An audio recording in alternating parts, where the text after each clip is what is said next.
মিয়ানমারের উত্তর পশ্চিমের সাগাইং শহরে জান্তা সেনা ও বিদ্রোহীদের মধ্যে আবারও তীব্র সংঘর্ষ হয়েছে। স্থানীয় সূত্র বলছে, টানা কয়েকদিন ধরে গোলাগুলি ও বিমান হামলায় বহু ঘরবাড়ি ধ্বংস হয়েছে। পালাতে বাধ্য হয়েছে শত শত পরিবার। এলাকায় ইন্টারনেট ও যোগাযোগ বিচ্ছিন্ন থাকায় ক্ষয়ক্ষতির পূর্ণ চিত্র এখনো পরিষ্কার নয়।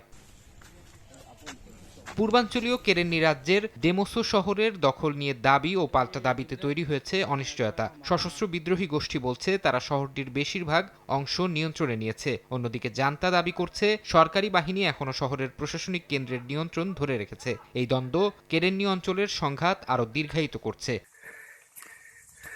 সেনা ও বিদ্রোহীদের সংঘাতের কারণে থাই মিয়ানমার সীমান্তে বাণিজ্যিক রুটও আক্রান্ত হচ্ছে। সাম্প্রতিক সংঘর্ষের জেরে মিয়াওয়াদি সীমান্ত শহরের সেতু বন্ধ করে দিয়েছে জান্তা সরকার। ফলে দুই দেশের মধ্যে পণ্য পরিবহন থমকে গেছে। ব্যবসায়ীরা বলছেন, খাদ্য, ওষুধ ও নিত্য প্রয়োজনীয় দ্রব্য আটকে থাকায় সীমান্ত অঞ্চলের বাজারে সরবরাহ সংকট তৈরি হয়েছে।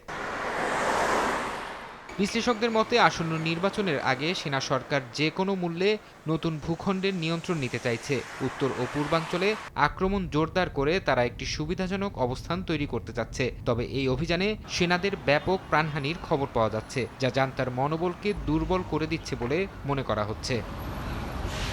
ফারহাদ চৌধুরী, সময় সংবাদ।